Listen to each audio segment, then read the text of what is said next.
What is shagging in the backyard for another episode of, I don't know if we really come up with a name for it yet. Backyard barbecue, backyard chronicles, backyard drinking. What, I'm not really sure. We'll have to come up with something. You know, we're going to come up with a name for it. We can find a sponsor. That's when we'll come up with a name. That's when we'll come up with a name for it. You guys know my guest, one of my best friends, longtime friend, and the head coach of the Golden State Warriors, Stephen Douglas Kerr. Hello, Steve. Hello, Thomas Byron Tolbert. How you doing? Good. Good to have you in the, Good to be here. In the backyard. Yeah. It's always a pleasure to cheers to see you. I know you enjoy my Angel gear. Yeah, that was a direct shot. That was a direct shot. Yeah, after the 3-game sweep of my Dodgers over the weekend. Yeah, I called it a bludgeoning.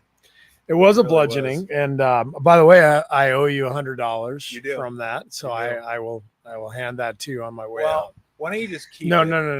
Because the Dodgers and Angels are going to play again. No. I don't like you don't like house money. I want to just. I love house money. No. I want to. Talk to me, house money. I want to settle up and we start fresh. That sucks. I don't like that. I like to carry it over through the season. I'd be like, okay, let's bet again. Let's do it again. Because the Angels ain't sweeping them again. They'll play 3 more times, and I mean, look, this might be the high water mark for the Angels this year. Very well could be. They won 3 in a row. They beat the A's last night. 4 in a row to move. I think they're 4 games under now. So, I take small victories. I'm like just kind of happy. As you should. It's been a hard couple of decades. It's been really, really hard. Can I compliment you though? Yes. Fantastic shirt. Yeah, that's a nice old school logo, the CA, and the patch. I love the patch. That reminds me of my childhood. Growing up, Bobby Grich, Brian Downing, the Hulk. Yes. You know, the thing I loved about this was it looked like a jersey, but it's a T-shirt. So I don't want to wear a jersey. No. Nobody wants to wear a jersey. It's like I always tell people, once you're over 30, don't fucking put another man's name on your back. I mean, it's like, okay. And you can't put your own name on it. Wait, did I tell you my story about my Dodger jersey? No. So about a year and a half ago. That's the one you have now. Yeah, I have a Dodger jersey. So they traded for Manuel Margot. Exactly. And my wife's name, as you know, is Margot. And Manuel Margot and my Margot spell it the exact same way, Margot. Right? Yep. So I read that they traded for Manuel Margot, and I'm like, oh, that's cool. And I look up on the Dodger website, the news. He decides to wear number 25. Like I look at the roster, I'm like, Margot, my number 25. I'm like, I'm getting a jersey. Yeah. So and Margot hates baseball. Like I love having the Dodger game on at home. She can't stand it. Baseball season starts and she like audibly goes, oh God, 6 months of this, right? So I buy the jersey. I'm like, I got a jersey with your name on it, right? Like this, and I mean, like this is how much I respect you, honey. She's like, no, you don't actually. So I have this 25 gray Dodger, 25 jersey with Margot on the back. I order it. A week later, by the way, spring training hasn't even started yet. A week later, he gets traded again. He never even suited up for the Dodgers, but I will forever have my Dodgers 25 Margot jersey, my wife's name on the back. So can a grown man have a jersey with his wife's name on it? Is that fair? No, well, just as long as you don't wear it. I'm not wearing it. Yeah, I mean, you wear it to the mall or something. No, but I wore it during the World Series last year. Did you? At home. Okay. Watching. Yeah. Because because I'm wearing it. Yeah. And she didn't want to watch baseball, but I'm like, honey, I'm wearing and that got her excited. Your jersey. And it was like, all right, that didn't really do anything for her. Really didn't move the needle? No. And you're probably the only one that owns a Manuel Margot jersey. Nobody on Who else would? Has a Dodgers 25. His family doesn't even own that jersey. Like, why do we buy this jersey? You're there for like 2 weeks. That's right. We're done. Right. Anyway. Wow, that's I think the last jersey I owned that I wore was a Dan Marino jersey that somebody got me for my birthday, probably when I was in my 20s. The white one or the turquoise? The turquoise one. Those are nice. Yeah, it was a nice jersey. What about taking a glove to the ballpark? At what point do you have to stop doing that, or do you just keep doing that? Like, how old do you have to be to stop bringing your glove to a ballpark as a fan? I mean, to me, if you can count to 8, don't bring a glove. I mean, stick your hand out there. Stick your hand out there and catch it. That's fair. Because you're not getting line drives anymore because of netting. That's true. Right? So you're going to get a fly ball. You should be able to catch. Take your hat off. Catch it with your hat. Catch it with your hands.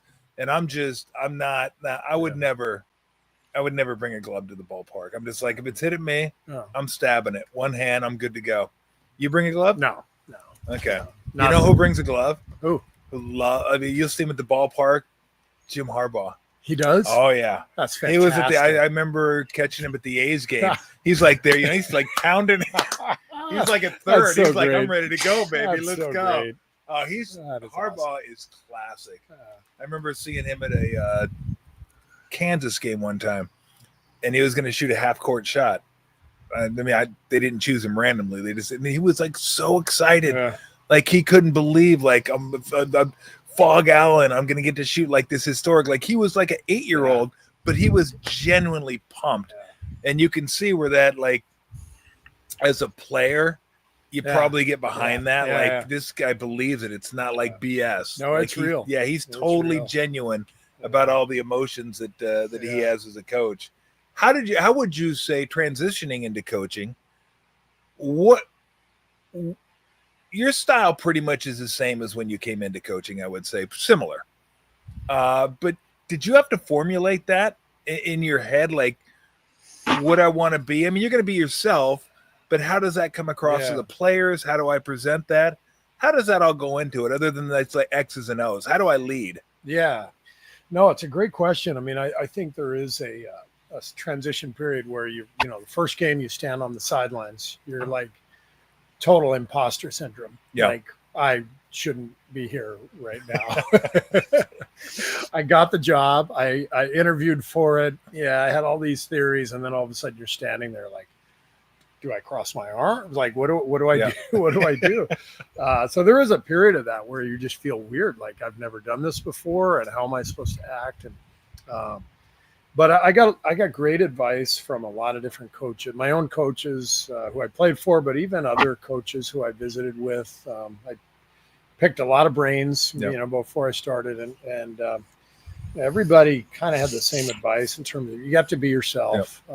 But the best advice I got was from Pete Carroll. I went and watched the Seahawks for a few days in camp, and he really kind of laid it out for me. Like, and he said, chew a lot of gum. He was chomping on that gum as he was advising me, for sure. But he really kind of laid out what I maybe had never understood before, but I had experienced with Phil and Pop and Coach Olson back in college. He just talked about values and how the best coaches have a set of values, and those values come alive every single day. And that's what kind of forms the culture. And I watched it for 3 days, like the Seahawks, the practice, the music, Pete's energy. Like, you could see his humanity, his values as a human being, like, just were alive right in front of the team every single day. And so I thought about Phil, and I thought about Pop and how unique and authentic they were. And so Pete kind of helped me understand like what culture is about, what authenticity is about, and why it's so powerful. He's been a great mentor and friend to me ever since. So he's awesome. I know Larry Brown told me something one time when I was interviewing him. We did like an NBC when I was working for NBC, and I was talking to Larry, and I think it was when he was coaching, maybe it was the Pistons, and he told me, and this wasn't on the camera, he just goes, Tom, I got to swallow my ego every single day in this job. He goes, there's so many compromises I have to make. to be able to coach a basketball team. How have you found that with the values and maybe having to compromise some of them or be flexible with them as a coach, because you're dealing with, 15 different guys. You can't treat them the same. And you have to find a way to make it work with the coach. How have you found that, to have your core values, but also be flexible, even if maybe you don't want to, for the betterment of the team? Yeah, I mean, I think you have to differentiate, what's non-negotiable and what's negotiable. And to me, all of the basketball stuff is negotiable. How are we going to guard the pick and roll? Yeah. And you go in with an idea, but you got 15 players. You got now these days 15 coaches. Yeah. You got front office. You got ownership. Everybody's chiming in, and so I think there's a lot of compromise that goes into the basketball stuff. How you're playing, what style you're playing, what you're doing defensively. I really rely on our players a lot. I mean, Draymond is the smartest defensive player I've ever been around, and I have no problem just saying, in the middle of the game, if he says, "Hey, let's switch everything. I don't think what we're doing is working," I got no problem. Yeah. Let's do it. Because I think collaboration is a big part of it. Same thing with ideas from other coaches, front office. Like I'm really open, because I don't think there's an exact formula that works. It really is more of an art than a science. But I do think you have to be non-negotiable on your values and what's important to you in terms of how the whole thing is going to run. I mean, you gotta know how this whole thing is going to operate, and doesn't mean you don't give guys leeway. Yeah. But they know, I think the players know what's important, what's non-negotiable. They feel that every day, just the way we treat them and the way we handle our business. What are things that are important to you as a coach that you try to impart to the team? Like, this is what everyone has to be on board with. Honesty. I mean, I think it sounds trite, but like everybody's got to be honest with each other, because there's so many ways that things can go wrong, and there's so much BS in the NBA just with just the drama, and every player's going through stuff, and there's contract stuff, there's of course everyone's got ambition, and if you're not honest with each other and you don't have real conversations, it's going to fall apart. And I think I try to elicit a lot of conversation, both collectively with the team and then individually with guys. And the easiest guys to coach are the ones who are the most honest. And Steph comes to mind immediately. Like, there's no BS. Like, everything is very matter of fact. And then it makes those conversations and those decisions really easy. But there are guys who it's hard to reach them, and you don't know what they're thinking, but you really have to try as a coach to break down that wall and get to the core of, what they're thinking and what they need, what they want. How tough is it to convey the message that what's best for the team ultimately is best for you? Because everyone wants to make money. It's a job, and they want to play as well as they can play. And some players want to shine and do their stuff, and some players are more into the team.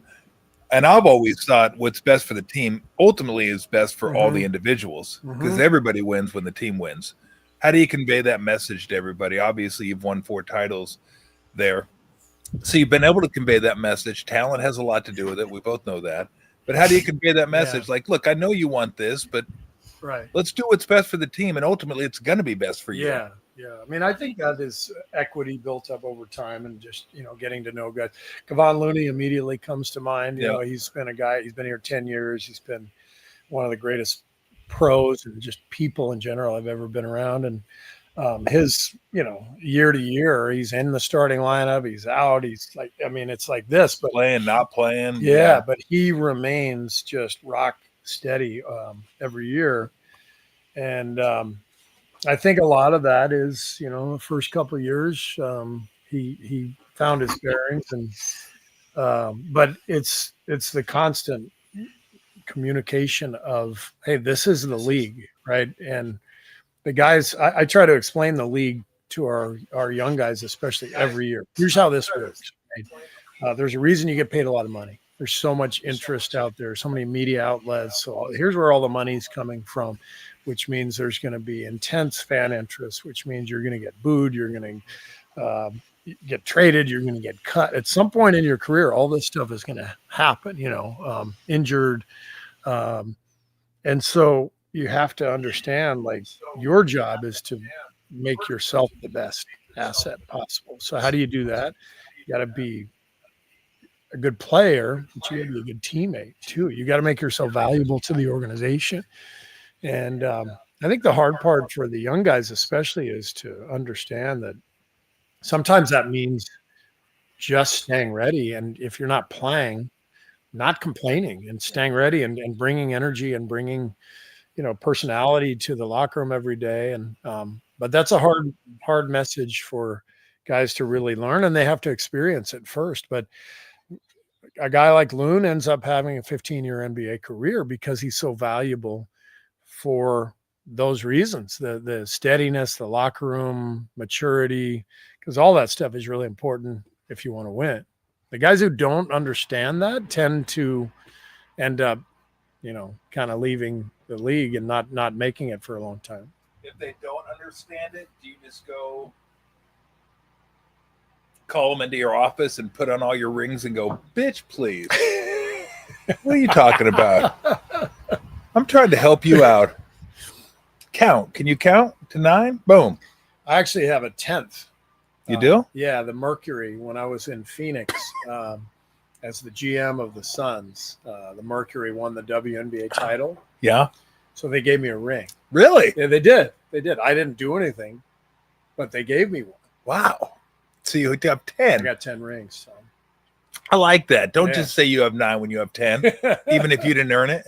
Thank you, Mercury. Just say you got. I got 10. They gave me one, so I have it. I got my 10th. Well, then you do have 2 full teams.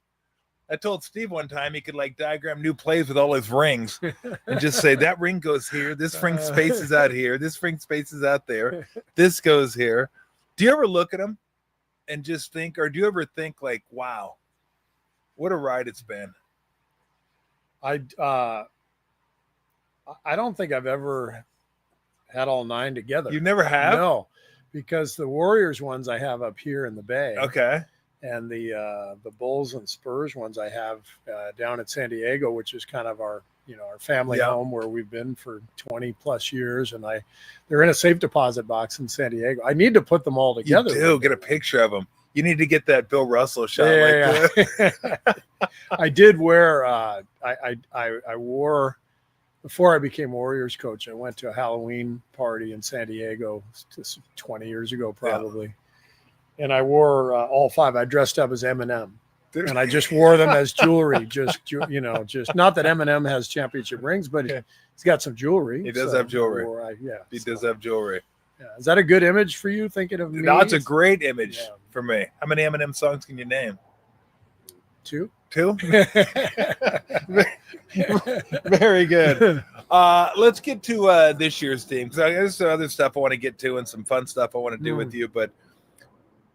This team, boy, it really kind of about face when you got Jimmy. Yeah. Right?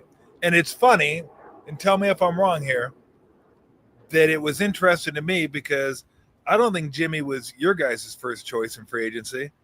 I don't think you guys were Jimmy's first choice in free agency. But at the end of the night, when, you don't have anybody to go to the prom with, and you look across the bar and you're like, hey, you want to go to the prom? You're like, yeah, sure, let's go. And then all of a sudden it works out great. Wait, did you go to the bar in high school while you were thinking about who to take to the prom? More so than the prom. Okay. I didn't go to the prom. Or did I go to the prom? I don't think I went to the prom. Could technically go to a bar while you were in high school at 18. But... Yeah, I mean, I might not. I might. Now, actually, this will come as a shock to you. I actually really didn't have my first beer and start drinking, not like drinking, but drinking until the last 2 months of my senior year. That was the first time I'd had beer. I was 17. Surprising, because when we met in college, you seemed like a seasoned pro. by that. Well, I'm a quick learner, Steve. Yes, you are. Very, very quick learner. So we definitely did a lot of damage in college. We had a lot of fun, didn't we? We had a lot of fun in college. Yeah. We had our colleges. I don't think I ever went to a football game without a 12-pack of beer in me. I mean, like, I'm not saying that as a flex. I'm saying that as like I probably needed help, but I just didn't. It did make the games more interesting. It did. That and betting. Yeah. Not that you were betting then. No, theoretically. In theory, yes. That I would bet. Me and McMillan were betting theoretically. Like, okay, what do you think would happen here if we actually bet? And quick sidetrack before we get to this year's team. Why don't you go ahead and regale everybody with your wagering story that got you in trouble with got me a call to the coach's office. Do I have to? I guess I have to. Yeah. I mean, you did it to me. You owe it to me. Yeah. You pretty much. That's my fault. Yeah, you fucked me. So in our locker room in Tucson at U of A, we had a free throw tracker, and we'd take 50 free throws every day. And there was a board, and the managers would write down, each player's name along with how many made out of 50. So, 15 guys, 12 guys, whatever it was. And one day I just thought it would be funny if I erased where it said Tolbert 43 for 50. I erased the 43 for 50.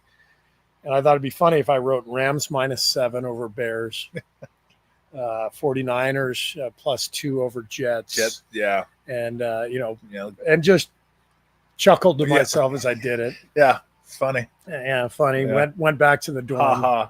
And then the next day, Coach Olson called you in his office. Called me in my office. Called me in my office.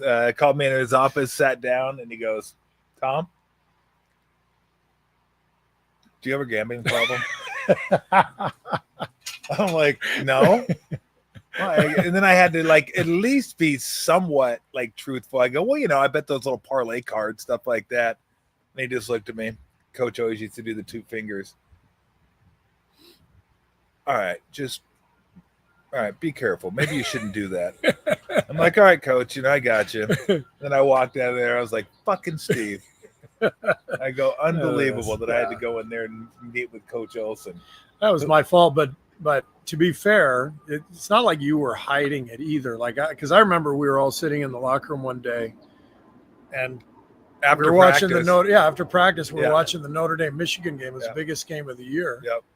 And Coach Olson's sitting there, and you walk in. It was back in the day where they would flash the scores on the screen. We didn't have cell phones, so you didn't know what the scores were till they flashed them on the screen. And they didn't even have the crawl. It was just every 10 minutes they would just start flashing scores. And you walked in, somebody walks in and goes, "Hey, has anybody heard the USC Nebraska score?" Coach Olson was like, I think USC was up 14-10. And then you pipe in, you go, "What's the score of Rice Yale?" Rice Tulane. Rice Tulane.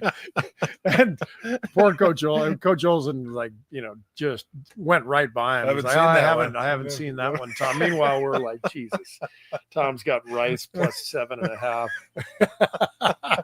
It's all about the value, Steve. You had great value. I had great value in that game. I had great value. So back to this year, you get Jimmy and things turn. Yeah. How did you see that working when you brought in Jimmy? I know Mike was a huge proponent of bringing him in since he played with him in Chicago, but how did you think it was going to work? And then when it started working, what'd you think? Your vision of him coming in and then the realization of what it was, were they two different things? Well, first of all, I was all for it just because we had nothing going. Yeah. We were at the point in the season where you could just feel it. We were dead in the water, and, we were below 500. And it had been a long enough stretch where it was like, all right, this isn't working. So I think it's well documented. We were trying to get Kevin Durant. Yep. That didn't happen. Mike calls me and he goes, "Hey, I think we're just going to trade for Jimmy Butler. I'm going to vouch for him. We played with him for 3 years in Chicago. Guy's a gamer, hell of a player. I think that's going to work." And I said, "Great, let's do it." But more than anything, it was just we needed a change. I didn't know his game that well, I mean, we obviously only play Miami a couple times a year, and I've watched him and been impressed, but he doesn't have the game that jumps off the screen to you, right? Skill wise, and you watch him, and I think once you see him every day, you realize why he's so good. But if you're just watching him from afar, like he's not a great shooter, he's not super athletic. So I didn't really know what kind of impact he would have, but literally, like within a game or two, it was like, oh yeah, this guy's really good. And what he does that's so special is he controls the game. There's a feel, there's a vibe. It's like a great quarterback who's like, just every possession is just, even on a possession where it doesn't end in a touchdown, like you just feel like that guy's in control of the game. And it's no coincidence that our defense, I think the last 2 months of the season after we got Jimmy, was if not number one, it was like top 3. And it's funny because we didn't really do anything different from a scheme standpoint. And Jimmy's a good defender, but he's not Dennis Rodman out there. Yeah. But to me, it was like we became a great defense because Jimmy was controlling the game on the offensive end, and he never turns it over. Yep. Got to the line, which meant we were constantly setting up our defense in the half court instead of like turning it over or taking a bad shot and now being vulnerable in transition. So I just think the way he impacts the game is subtle, but he's in complete control. Well, what I don't fully appreciate until I get a chance to see him is their mind. Yeah. Like I wouldn't know if I didn't watch Draymond every game, not every game, but most games throughout the course of his career. I could see where maybe I wouldn't understand his impact. You watch him every day, and you understand how smart he is, how he controls the defense, how he may be one of the greatest, if not the greatest, help defender of all time. Like, he's incredible at that. And just offensively, he did have the perfect blend with Steph and Clay. Like, he was able to get to the top of the key and kind of run the show. And it worked out perfectly for him because he had the mind to do it. But I don't think that's something you can appreciate. You can appreciate all the other stuff, but you don't appreciate somebody's savvy, somebody's IQ. And I didn't know that about Jimmy. Like, I knew he was a gamer, but I didn't know that about him. So when I watched him play, I'm like, okay. Yeah, it's real. I get it now. I get it. Yeah. Right. I get it. Same way. That was the same thing for us. It didn't take much to adapt because Jimmy's not a guy who needs plays. I'm not sure he's even a guy who likes plays. He just wants to get the ball and isolate and pick the defense apart. Yeah. And so the main thing we had to teach the guys, and Jimmy had to help us teach the guys, was just spacing. We're going to give the ball to Jimmy, and you guys got to space. And as long as we had shooting around him, which we did, Quentin Post played a big role down the stretch because of that. Obviously Steph and, Buddy, Moses, Brandon shot it well down the stretch. Like, we would just give the ball to Jimmy and get spaced, and he would create something, get fouled or get us a good shot over and over again. And obviously once Steph got hurt in the playoffs, and we didn't have as much shooting, we weren't playing Moody and Quentin Post as much. All of a sudden, not as much shooting. Like, all right, it doesn't, we can't fully take advantage of Jimmy's game. And so I think that's where we kind of ran into a wall there with Minnesota. Well, it's funny because people ask me, like, what do you do without Steph? And kind of flippantly, I go, well, you're screwed. I go, the whole offense is built around what Steph can do. And they're like, well, is that smart? I'm like, well, ask Denver if it's smart to build an offense around Jokic. It's just, that's what you do for your best player. You build an offense around your best player. And if you lose your best player, you're screwed at that point. It happens.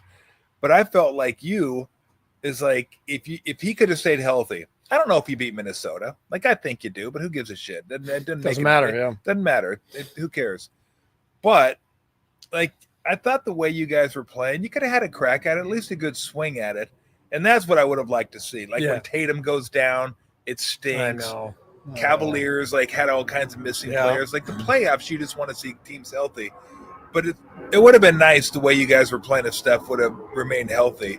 Because I thought you guys matched up with everybody, except maybe OKC. But OKC, I mean, they had their hands full against Denver. But I thought you guys had a crack at it. We did. I mean, we were top 5 or 6 in both offense and defense after we got Jimmy. And that's ultimately, if you want to win a title, you have to be really good at both ends. Yeah. And we were good at both ends. I mean, we weren't as talented as our teams, 5-6 years ago, clearly, but we had a formula. It was clicking. Our guys believed. We made a hell of a run. I mean, to win Game 7 in Houston, to have a shot against Minnesota, winning Game 1.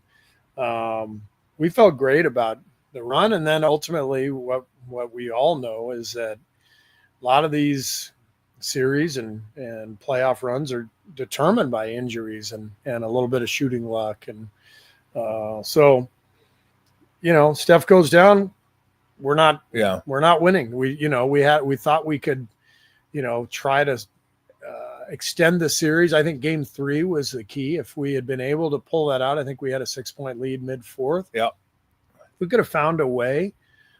Steph probably would have been back for Game 6, and I think we had a real shot. But to expect to beat Minnesota basically 4 times without Steph, highly unlikely. Yeah. And they definitely broke us. Those 4th and 5th games, they broke our defense and clearly were the better team, and that's why they moved on. Yeah. Were you here maybe for the tail end of the Belt Wars? I'm sorry, the Belt Wars. Everybody's a sports fan in the Bay Area knows when I say Belt Wars what I'm talking about. It's Brandon Belt. Okay. And it was litigated. It could have been, if I wanted to, have it litigated daily on the sports show, whether he's good or he's not good. Look at his OPS. Yeah, but look at the slumpy shoulders. Oh, but look at the run saved. Yeah, but he won't swing outside the zone when there's a guy on second base with 2 outs. He won't expand his zone at all. It was this whole thing back and forth with Brandon Belt. Like, there was a big faction that, I love this guy. The big faction like, hey, get rid of this guy. I'm tired of the droopy dog look. Oh, yeah, but he has an 830 OPS. So I liked Brandon Belt. I was a fan of his. But it was just funny that I could say Brandon Belt, and it was like, okay, here we go. We get 2 hours of radio out of this. It's absurd. He was a lightning rod. He was a lightning rod, which brings me to Jonathan Kuminga. I want to ask you about, because you've gone over this over and over, but do you understand the fascination with him and how anytime he gets brought up, it's like a huge conversation, which kind of reminds me of Brandon Belt? I definitely understand the fascination, and I understand the whether it's controversy, discussion, however you want to call it, because we are in this era where the Steph era is fading, and we're looking at the next era. And Jonathan is clearly, super talented player, and the fit hasn't been seamless, obviously. So there's plenty to discuss. So it doesn't shock me at all that that he's a lightning rod like Brandon Belt. Well, it's interesting because he has skills, but we talk about Steph, and it's fitting around Steph and doing what's best for the team with Steph. I guess that brings me to next question. How much do you guys say, and by you guys, I mean you, Lacobs, Dunleavy, kind of the people that are making the decisions, how much do you go all in, and what does all in mean over the next couple of years? Does all in mean hey, what? Yeah, 2-3 years from now, it's going to be like a desert up in here. Right. We're just going to go for it and sink every asset we have, draft capital, young players. Let's get the best players we have and give ourselves 2 years where we're a top 5 team.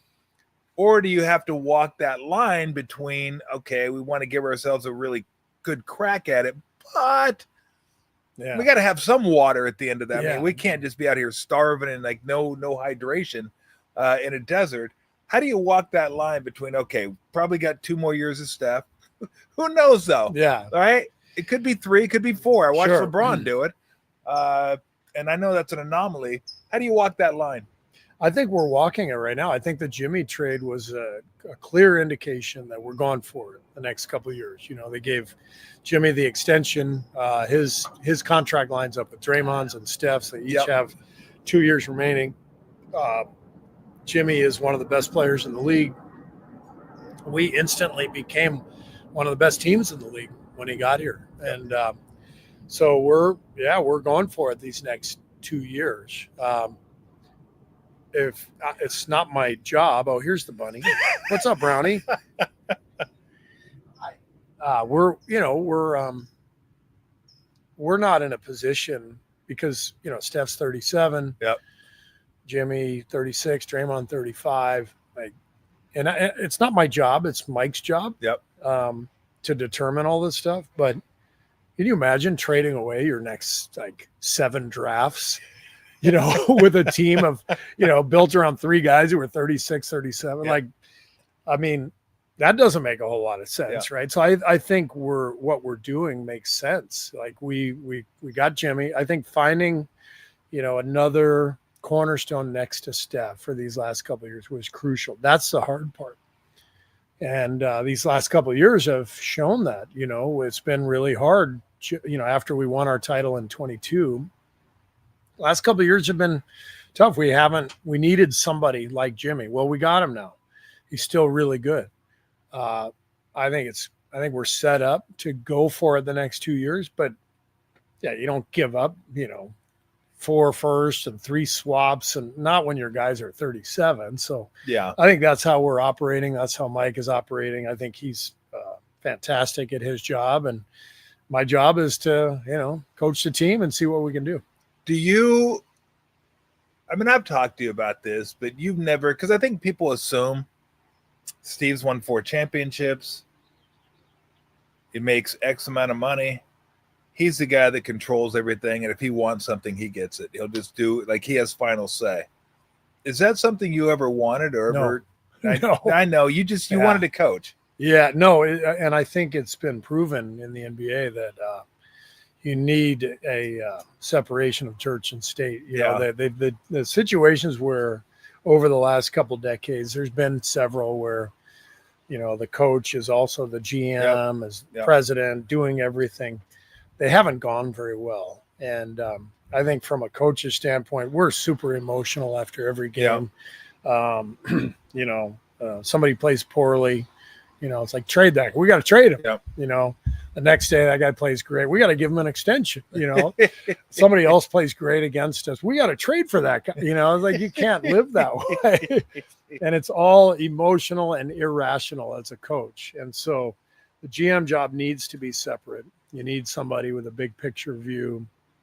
And then those 2 jobs have to be collaborative. And that's why I've been so lucky to have first Bob and now Mike as partners to go through this process where you work together, you get through the emotional aspect of it, you reach a good sort of rational place and you move forward. That's how it should be, and that's how we operate. Can we get rid of the fucking trade swap? I know, right? Either you trade a pick or you don't trade a pick. And the protection, I'm the okay. protections Maybe lottery protected. If you want to say, all right, lottery protected or unprotected, but the 1 through 8, we have a trade. I think that when the Jordan Poole, Chris Paul trade, we gave Washington a pick that's protected to 21. Yeah. But then it's so they get it if it's 22 to 30. But then if it's not in 22 to 30, something else happens. I'm so confused by all these swaps and these trades. It's I don't know how fans can follow it if I can't follow it. So I'd like to get rid of that. I just want to fucking trade. It's like the NFL. Trade. It's like the NFL. That's it. Yeah. You just trade it first. There's no protections. I agree. No contingencies. Yeah. I get your first in 27. Yes. Okay. Here you go. Yeah. Take it. Perfect. Now, what pick was it? Is it odd? Oh shit. fucking 13th pick. Oh, it was just protected on odd numbers, but not even like a roulette wheel. Even protected.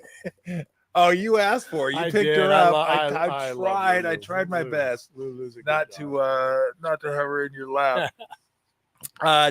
How have you changed over the years from your first year coaching to your last year coaching, dealing with the emotions? Because I know how invested you are in this, and I know you wear your emotions on your sleeve. I miss the snapping the grease boards occasionally. But for those that don't know, Steve and I will talk I wouldn't even say most. We'll talk frequently throughout the course of the season after the games. We'll chat about the game, chat about certain plays of the game and whatever. And I'll call Steve. Steve will call me unless it's a tough loss. And I'm like, if he wants to talk, he can call me. I'm not going to call him unless this is true. Unless he feels like it. If he feels like it, I'm here. He knows I'm driving home. How have you handled that? Because it's tough. I mean, you're going to lose. Well, I mean, for the first 5 years, you didn't lose a whole lot. You just kind of like, well, hey, this is great. I drive home happy every game. This is awesome. How have you dealt with that through the course of your coaching career, learning how to kind of internalize it, flush it? When do you flush it?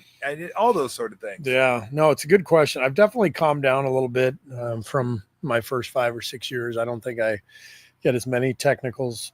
I don't think I snap as much. Yep. Draymond and I used to get into screaming matches 3 times a year. I don't remember the last one we've had. We're way more collaborative now. We both have kind of calmed down in our old age. I think maybe where I've gotten a little bit better is forgiving myself. I remember a couple of years ago, I came home from a road trip from a game. You know, you get home in the middle of the night, and I made a terrible decision that cost us a game. And I get in bed, it's 2 a.m. and I'm like tossing and turning, and I'm heavy sighing. And Margot's like, you know, I wake her up with my heavy sighing, and she's like, "What's the matter?" I'm like, "I fucking blew that game tonight." She goes, "It's November." I'm like, you're right.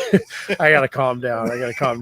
But no, you know this from me, from playing, you know, with me. Yeah. Like I beat myself up. I'm my own worst critic, and it's probably my biggest weakness is just being hard on myself. And I think the last couple of years I've finally understood, like, I'm gonna make some decisions that don't go well, that backfire. Just like as a player, you're going to turn it over. You're going to miss a big shot. And it's actually very similar as a coach, because none of these decisions are like foolproof. You know, it's just like, you're giving, you know, you're trying to give your team the best chance to win, and you're going to make some decisions that don't go well, and they backfire. If you beat yourself up, it's not helping anybody. And I think I've finally calmed down a little bit and given myself a break in that regard. Look, I think a lot of this stuff is DNA. It's in us, the way we act. Some of it is learned behavior. But I'm curious, where do you think that comes from? You being so hard on yourself. Yeah. Because when we played together, you were always hard on yourself. If we happen to lose, I mean, you're fucking still not over the Oklahoma game. I'm not. I mean, you're not. Yeah. I mean, it's absurd. Yeah. I mean, I it's so funny because it's not that funny. You're right. It's not that funny. Look, I mean, I forgave you after 28 years. I was like, fucking finally. I go, Jesus. He didn't mean to miss all those shots, Tom. Let him now. I wasn't very good that game either. But I've managed to kind of like, it's over now. Yeah. Even though I haven't watched the game. I will never watch. I'm never going to watch that game ever. But where does that come from? Kind of just being so hard on yourself. Because you told me stories when you're in Little League how hard you were on yourself and all that. Is that just the way you've always been? We had a family Easter egg hunt. I was 5 years old, my cousin's house, and you know, great backyard like this. You know, like eggs hidden everywhere. And they told us, you know, there's like 15 cousins and me, and the parents, you know, my aunt and uncle. They go, all right, eggs hidden, but there's a golden egg. That's the big prize. There's a golden egg. I'm like, I'm 5, right? I'm like, I'm getting the golden egg. I'm getting the golden egg. Somebody else finds a golden. I found it. I'm like across here. I found it. I found the golden egg. I fall down on the ground. No. Oh no. No, my parents are like, oh God, here we go. My cousins are looking at me like, what the fuck is wrong with this kid? I don't know. I was born with this like insane competitive desire that bordered on insanity. I have no idea where it came from. And I mean, I can't answer that. It's just, I mean, I am who I am. DNA. And, yeah. Fucking Easter Bunny is like, holy shit. This fucking kid. Easter Bunny's shaking his head like, what the hell's the matter with this fucking kid? golden egg? Good Lord. The jerk off. You were like fucking Augustus Klopp and fucking Willy Wonka. You're the little kid. Yeah, I want the egg. Everything. Never good when the Easter Bunny is shaking his head, No, just thinking, man, that kid's a lost It's cause. never good. Although I gotta say, it has given us you snapping grease boards. I mean, that you haven't done that in a while either. No, I think but you got one this year, didn't you? I broke one. You broke one. Yeah. Is there a technique to like being able to? Yeah. Is it over the knee? So you got the grease marker, right? Yes. With the plastic cap. Yep. So you hold that, and then the cap is like sticking out. Yep. And and it happened by accident, but when you slam the board with the cap, it automatically breaks. Oh, really? Yeah. It's the sharpness of the. What a happy coincidence. Happy coincidence. But I do remember one time I did it in a timeout. Like as the timeout started, I'm like, fuck. And my hand started bleeding, but I didn't realize it. And I go into the huddle. I'm like, all right, guys. All right, we're going to be all right. But look, we got to settle in. All right, we got to settle in. We got to show some poise. All right, here's what we're going to run. And I start blood dripping on the floor. Like, somebody's like, Coach, your hand's bleeding. I'm like, sorry. The message of poise and your hand bleeding doesn't go hand in hand. Didn't resonate. That's a good. You should have just drawn in the blood. Okay, here's an X. Here's a 0. Here's a 0. Oh, I'd like to get my DNA off this just for the time being. Give me real quick. You played for Phil. You played for Pop. It's so funny because I can never imagine those two hanging out. No, any day of the year, like ever. Yeah. But they're both great coaches in their separate ways. What did you pick up from them that you apply to coaching now? Man. Yeah, they're two of the greatest ever. Yep. Couldn't be more different. Phil was Native American spirituality, Zen Buddhism, mindfulness, meditation, visualization. He was out there, but it was all genuine and authentic. Pop was the military guy. Be on time. We're going to outwork everybody. Yeah. But they were both so interesting as people, authentic, great perspective on the world. They kind of knew what was happening in the world. They understood how to put basketball in its perspective for the players so that the players knew, like, we're going to play our ass off. We're going to do everything we can to win, but it's not really that important in the grand scheme of things. Yeah. It's a really good balance to have as a player if you can find that. And they both went about it in totally different ways, but it was awesome. Just the way they approached every single day. It was authentic. It was real. Couldn't wait to get to work because you enjoyed what they were bringing every day. Just from a perspective of, team building and chemistry, and like they made every day fun and interesting. And they were both just incredible. And there's a reason, they had that success. It was obviously they both had talent, but they knew how to put that together and how to put a team together. I always felt like in watching the Warriors, when you took over as coach, that the part of Phil Jackson that I saw was that he wanted a very democratic offense, right? It was going to be everybody touches it, everybody moves, everybody's involved. you're a role player in that. And we both know how much it means for a role player to be involved in an offense, right? Whether you're setting a pick, hitting a shot, getting an offensive rebound, getting an extra possession for your team, like just something where you feel like you're involved.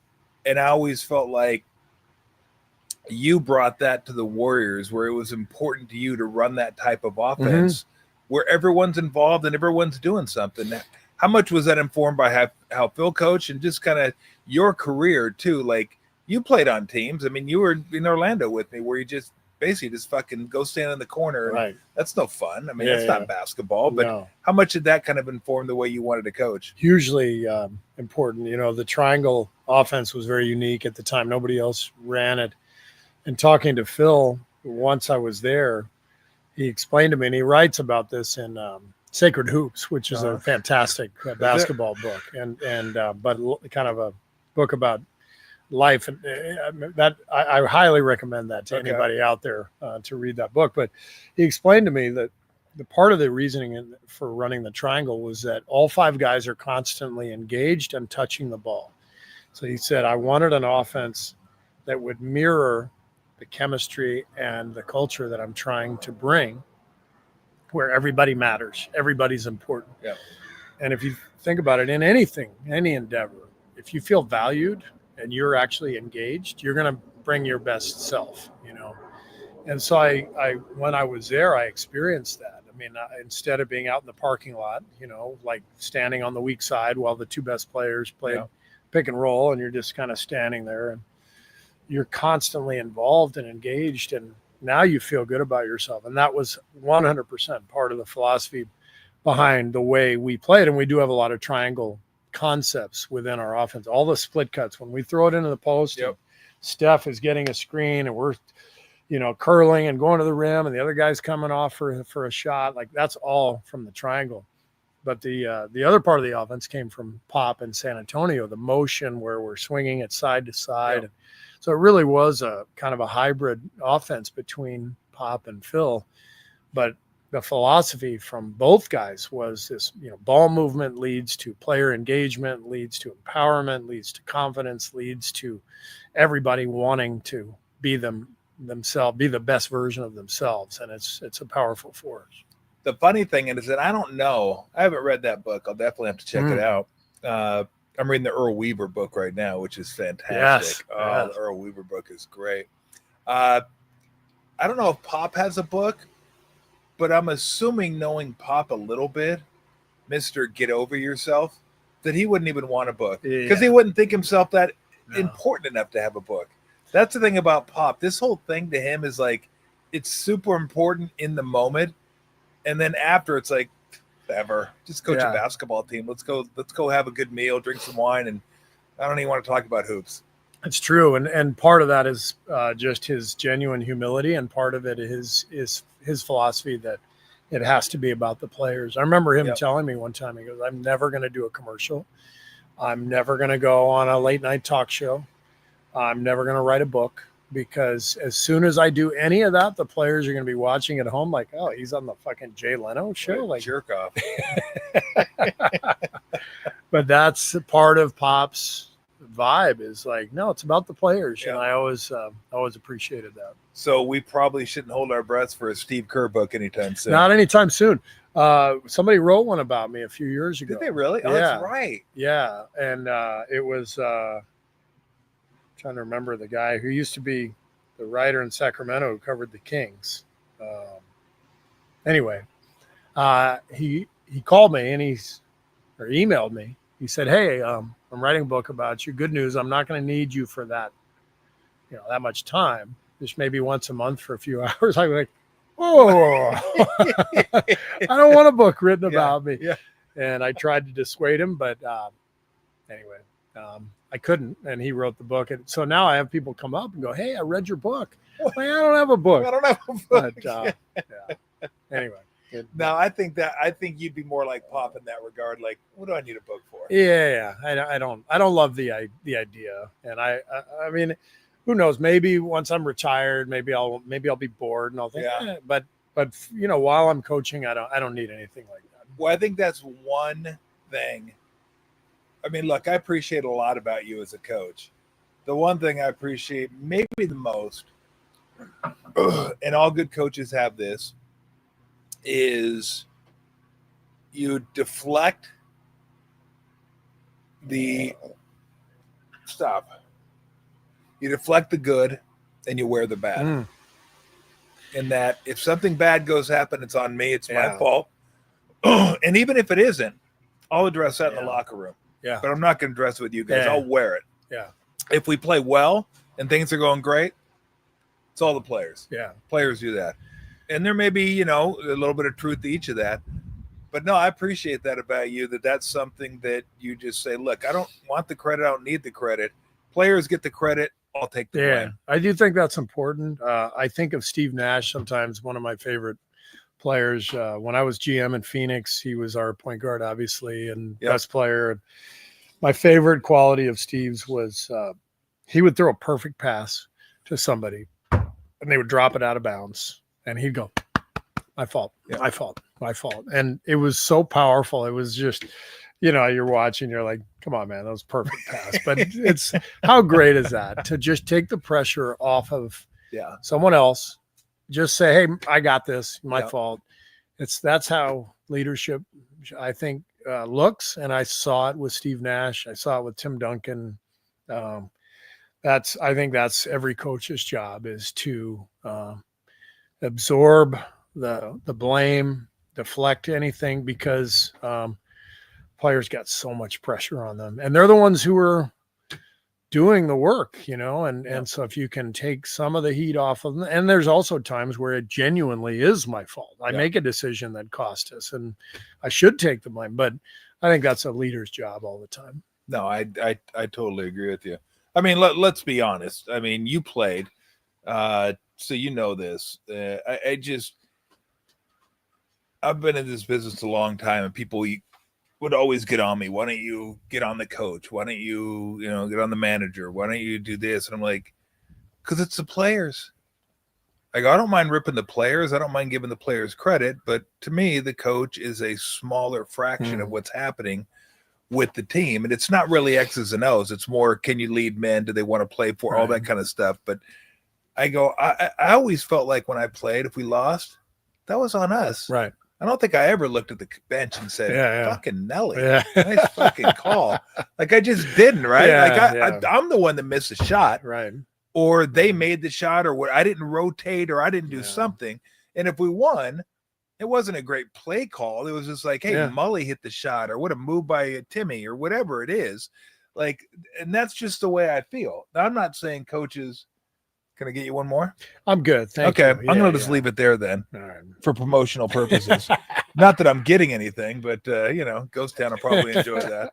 But I always just felt like the players are the ones that have to execute everything that goes on out there. Of course, we are the ones that fucking forget plays coming out of a huddle, too. True. Which probably happens. Yeah. I'm sure you've had that happen before. Many times. Yeah, many times. But I had it happen. And it was a play for the guy. I was like, how do you fucking forget the play? It's for you. You can't forget your own play. You only have 2 of them. Maybe you only have 1 of them. I'm not really sure how many you have, but you should remember your own play. Give me a little taste of. I know we talked about this when they were doing the Last Dance with the Bulls. Was that? I remember we were in Tucson. You won't remember this, but we were in Tucson hanging out as during the off season. It's between Orlando and Chicago, and you didn't know where you're going to go. And you end up going to Chicago. Were there other teams that were interested at that point, or were you just like, you know what? This looks like it fits me. Yeah. So it's just like Phil saw something and you thought you could fit the offense. Because I mean, it was like, man, that was a perfect offense for you and the perfect coach for you. And that's kind of what it's like for role players. You got to find the right situation. Somebody believes in you, and you can have a nice career, or better than nice career. But talk about that, going to Chicago for the first time and getting that phone call and thinking, oh, that'll be interesting, Chicago. Yeah, I mean, my career was in trouble. I mean, after my 5th year, maybe 4th year, I can't remember. 4th year, I think, when I got traded to Orlando, I was with you, barely played. Yep. After a few years in Cleveland, Phoenix. So nobody called me, a free agent. And Chicago called and said, "Hey, you want to come to camp? Non-guaranteed." I was like, "Hell yeah, I do." And I had watched John Paxson play for years, and I loved the triangle. I loved the way Paxson played, and I thought that's kind of my style of offense. And so I jumped at it and felt like it was probably the best fit for me. And because I wasn't really a point guard, I wasn't a two guard. I was just kind of a guard. And the triangle just provided me with the protection I needed in terms of getting hounded by point guards up and down the floor. It was really a two-guard front offense. And then, they had Scotty and Michael and behind the play, I could guard the smaller guard. And, it just seemed like a good fit watching Paxson and saved my career going there. Scotty I still think he's underappreciated for how great he was. I don't think people realize how great he was defensively, how long he was. Like when you guys had Harper and it was Jordan Harper and him out there, it's like fucking good luck getting into your offense. It was like and Rodman just made Rodman behind. Yeah, and then Kukoc, sometimes was the fifth guy, and they'd switch everything, and it was like, I don't know what you do. That team was kind of ahead of its time, with the playing smaller, like removing the 7-foot center from the equation. I mean, Nelly was ahead of his time with you guys. You played some center with the Warriors, so I always thought Nelly was ahead of his time. but you ass kicked at a lot of center. I did. Me too. But no, I always thought those Bulls teams and Phil were ahead of their time in terms of size everywhere, switching everything. It was a pretty unique team. So what were your, thoughts? So you were there first when Jordan took off, right? Yeah. Want to play baseball. Yeah. So he comes back, you guys lose to the Magic in the playoffs that year. And that was 45 Jordan. He wasn't quite Jordan. When he came back for the next year, obviously you'd watch Jordan, you know who Jordan was, you know how good he was. But what were your thoughts practicing against him and really seeing him up close and personal? Was it just holy fuck, this guy's insane? Yeah, it was it was incredible. Surreal, really, when he came back. He came back with 17 games left in the season. It was out of nowhere. He just shows up to practice and scrimmages with us one day, and everyone's like, what the hell's going on here? And then a couple days later, he's sends out the fax. I'm back. The fax. The fax. Yeah. Just the fax. When faxes existed. Yeah. And then we play out the season, but it's every day. It's this is Michael Jordan. And it's crazy. And then obviously came back the following year, pissed off because we had lost and in much better shape, much better rhythm, and that was a 72 win season. But it was surreal playing next to him. It was you had to get over that awe pretty quickly if you could, because we were like everybody else, just watching him in awe. Any similarities between the 72 win team and the 73 win team that you coached here? Just the confidence, the swagger. Both teams just felt like there's no way we're losing, and when you did lose, it was a shock. And then both teams were so competitive, Draymond and Steph, and just the competitive nature of our guys, just Michael and Scotty. It's you lose one, it's fuck that, we're going to win 10 in a row. Yeah. And then you win 10 in a row, and you repeat that cycle for 5-6 months. And it's that's the recipe for a 70 win season. What are your thoughts on basketball, the state of basketball as it is right now? I actually like the game more than most people. I know everyone talks about the threes, but I think I like the player versatility. I like the fact that teams are putting 5 guys out there who can dribble, pass, and shoot. I like that part of it. I like the pace. I think the skill level, the talent level is really high. There's a lot of great players. I do think we can make some tweaks to improve the game. I hate the CBA, the new CBA. I hate the fact that teams are penalized so heavily for building a good team. Yeah. And it's new. I mean, we're all still getting used to it. It's only a year old, but you look at, teams like Indiana and Oklahoma City, Minnesota, here they are, conference finalists. They've all done a phenomenal job. New York, they've all done an amazing job team building. Like, their fans should get to watch those teams for the next 6-7 years. Yeah.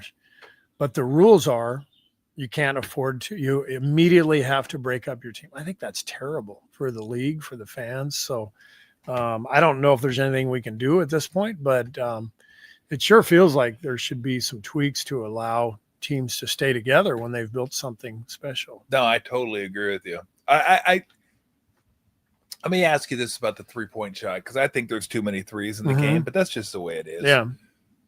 Here's the way I look at it. When the 3-point shot first came into existence, remember, it was like John Sunvold and Mike Bratz, and if somebody shot a 3-pointer, you're like, oh, somebody shot a 3. This is incredible. It had to be a set shot. Pass it to them. And now guys are just like shooting. But so 50% always was the goal, to shoot 50% as a team. I remember when the Lakers, I don't know if it was 85, 86, shot 51-1, I think it was. It is like, damn, from the field overall. Yeah. And I was like, wow, that's incredible. A team shooting over 50%. Yeah. Like, that was the goal. So 50% is the equivalent of 33% from 3, which for a while, that's kind of what 3-point shot was, 33, 34, 35%. I think now with guys shooting upwards of 40, 42, 43, 38's probably where you draw the line between a good 3-point shooter and not. And there's a lot of those in the league. I think the risk reward is gone. I still think shooting 50% is like a goal, but it doesn't matter as much anymore, because it's about how many points you get versus how many shots you take, and the efficiency angle, right? And I just think it's because why would I take it 2 when 3s are so much easier to make and I get an extra point? So it makes total sense to me. But I think we need to find a way to bring that back into balance, where the 3-point shot, a good 3-point shooter shoots 34, 35%.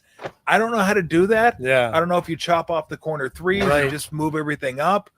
But I think it's gotten so out of whack now because guys shoot it at such a high clip. Right. They don't need to shoot 2s anymore. Yeah. That's my only concern. No, I actually agree with that. And I think, one of the things that everybody's realized too is that if you shoot 3s, there's a lot of long rebounds. And so now everyone's crashing. And so, the analytics stuff has made everybody smarter, for sure. And over the last 10 years, I mean, Mike D'Antoni really started in Phoenix shooting a lot of 3s. He turned Sean Marion from a 3 to a 4, Mari Stoudemire from a 4 to a 5. And now you're everybody's shooting 3s and you're running and there's pace. And it was like, oh, everyone kind of looked at that like, oh, wow, this is different. So he started it. And then I think Daryl Morey in Houston, remember the team in 17 that took missed 28 straight threes against us in Game 7. But there's definitely been this awareness and evolution over the last 15 years. Like, it actually does make sense. It's one of the reasons we shot 40 per game this year. We just looked at it. We're like, we can't win at a high level unless we shoot a ton of 3s. And so we shot a ton of 3s, and it makes sense. But you start what everyone has learned over the last decade is the sort of unintended consequences, and that leads to other strategies. So long shot, long rebound, let's crash. So the last few years now, everybody, instead of sprinting back on defense because you're terrified of a fast break layup, everybody's crashing now, and you're generating extra possessions. So you picture a missed 3, long rebound. It's really a jump ball at that point, But if you're shooting a 2, the defense has the advantage because everyone's already on the inside of their man. Chances are the ball's coming off softly. So with the 3s, now it's like you got to crash. You picture these possessions where you stop them, they shoot a 3, long rebound, you get another one, kick it out, another 3, and it's like, keep shooting 3s because the math makes sense. You win the possession battle by crashing. And so it's changed the game dramatically. I agree with you. I think there's too many. I would love to see what would happen if you cut off the corner 3. I think it would be fascinating. I think the league should do it in the G League experiment with it. That's something they do really well. The league experiments with different stuff in the G League, and then you kind of see how it plays out. I think they should experiment with no more illegal defense in the paint. Like, who cares? Like, if you can't shoot, I'm going to stand right in the middle of the paint, you know? And if the offensive coach says, all right, you're going to stand in the middle of the paint, I better put a shooter out there. Like, that's basketball. So there's a few things like that I think the league should look at. Does efficiency, and now I'm talking about analytics, because here's what I've wondered, and this includes baseball as well. Does efficiency lead to entertainment? Just because it's more efficient for you to do something as a team, which is what you should do. Right. You're trying to win games. You're not concerned about the overall entertainment of the league. You're concerned about, well, am I going to get another contract? Do I have a job? I'm trying to win, trying to get to the playoffs. So I get that.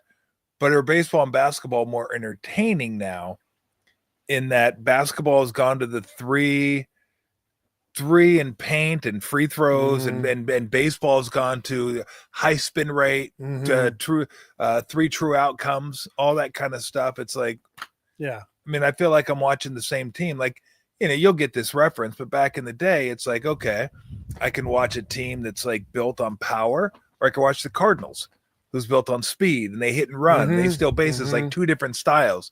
Now the styles are pretty much the same, right? Throughout baseball and basketball, they're trying to be. So I guess that's my question is, does efficiency lead to entertainment? And should that be the concern of teams? That should that be the concern of the league, trying to figure out how to get that back in balance? Yeah, I mean, I do think the league should always be concerned with the entertainment value of the product, and I agree with you. Like, I think baseball's done a really good job. I liked when they got rid of the shift. You know? I agree. I think that's been helpful. Now, you're not going to be able to do anything about the spin rate and all the strikeouts, but I can tell you, like, if I'm flipping the channels and Corbin Carroll is up, I'm watching.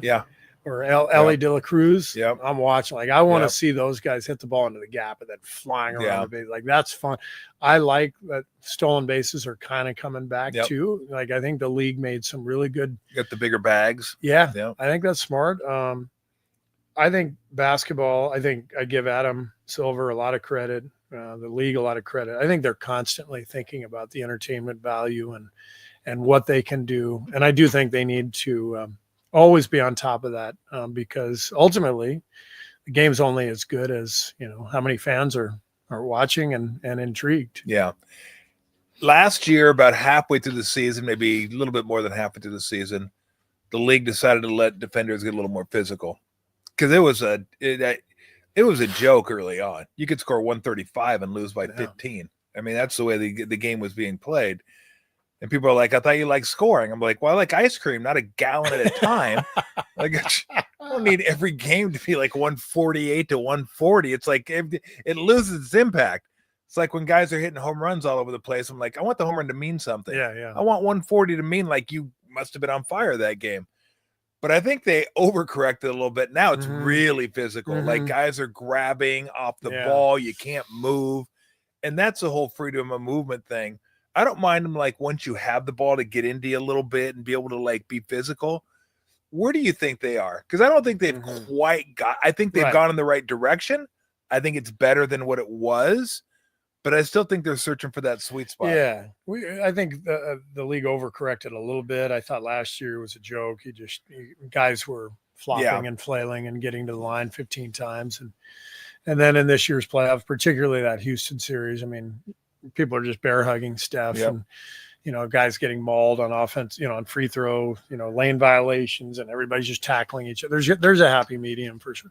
I mean, my opinion is the players are really smart, and they are always going to manipulate the rules in their favor. And everything the league should do should be about not allowing the players, not enabling the players.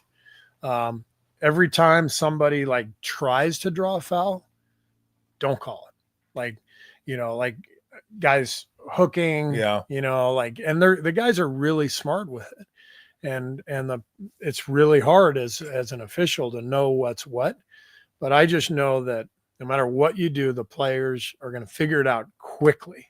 And they're going to use their brain to basically manipulate the rules. And I just think there has to be a way to make this about make officiating about, all right, players, you're not manipulating anything. If you do, like, there should be a no bullshit rule. Yeah. And I don't know how you enforce that. I don't know how you do it, but any player who tries to manipulate the rules, you don't reward them at all. I think that should be kind of our baseline. This is where we're starting from. I think if you bullshit, Ed Malloy had to come up to you and go, bullshit. You're not getting that. Fair enough. I'm all in. I'm in. All right, let's go to some other fun stuff. Give me your favorite athlete growing up. Ooh, favorite athlete growing up. Reggie Smith from the Dodgers. Wow, really? Yeah. I loved Reggie Smith. I was a Reggie Smith fan. He was, the batting stance was so menacing. Yep. He had the fro coming out of the hat. It wasn't quite Oscar Gamble. Not quite Oscar Gamble, but I was a huge UCLA fan. Yep. My dad taught there. We went to the games. Huge Dodger fan, huge Laker fan, like all LA stuff. Hated the Angels, but loved the You Dodgers. didn't even know the Angels. I didn't even know they then. existed. They weren't even good enough for you to even. It's funny because I was a Dodger fan too until probably mid late 70s, and they got rid of their whole infield. I was like, all right, I'm done. I was like, fuck these guys. Yeah, I'm out. You hung with them. Yeah, but I was like, nah, I'm out. And it was easier for me to get to Angel games too. Yeah, living down there. Yeah. So we used to go. No, my dad and brother and I would go to Dodger games. 4 or 5 games every summer. We'd sit in the bleachers. It was $3 a ticket, $1 parking. Ticket. It was a $10 day, and we would bring in a jug of lemonade and tuna fish sandwiches. Did you really? Yeah. Oh wow! You couldn't. You were allowed to bring in food, wow. And so it was a $10 excursion. And my dad would bring the New Yorker magazine. Yeah, we'd go early and watch batting practice. And my brother and I were dying to get a home run ball in batting practice, and we never got one.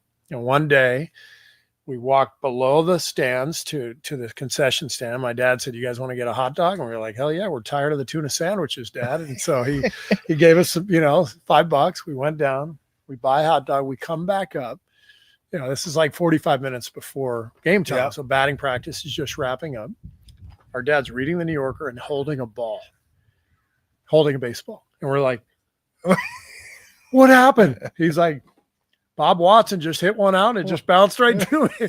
My brother and I were so pissed. We're like, we've been waiting for this for our entire childhood. We never got one. Dad just, wow. Yeah. But he would read his New Yorker.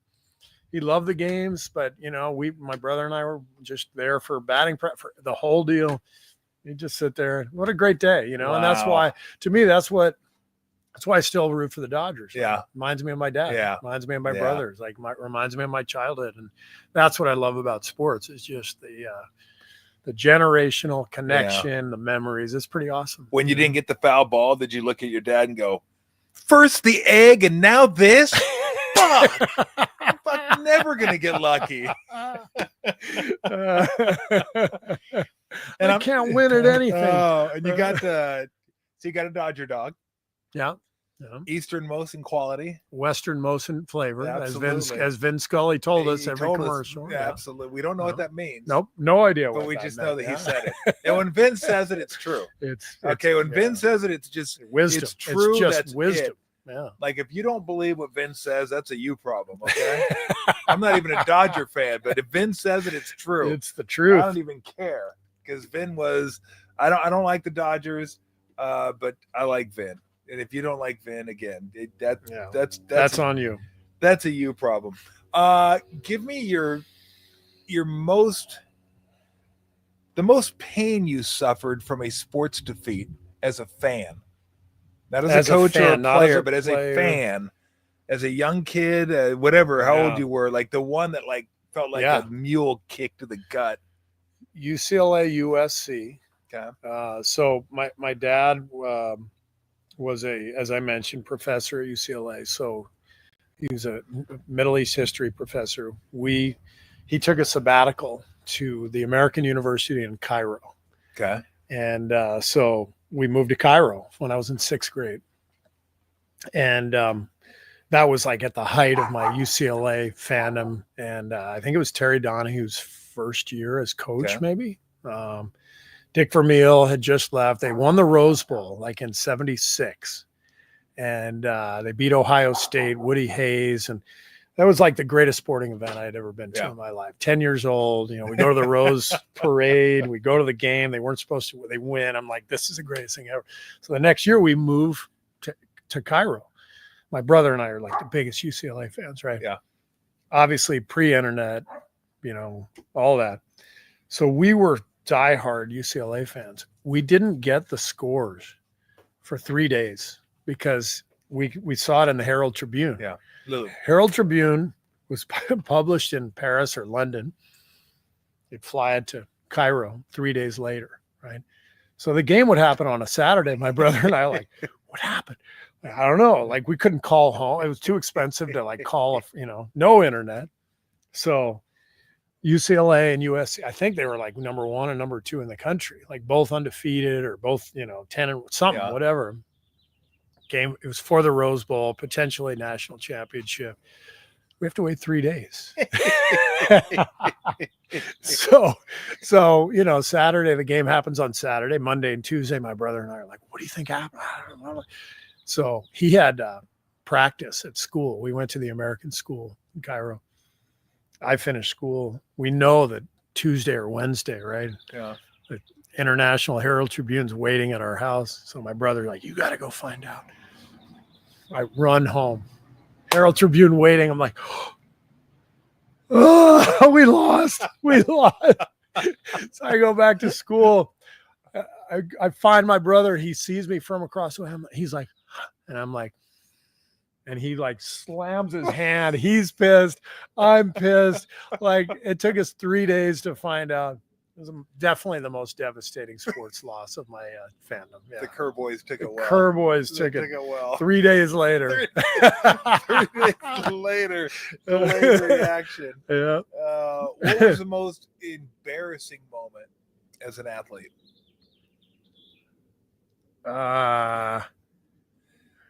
Little League, Pop Warner, basketball. Yeah, man. Anything that happened.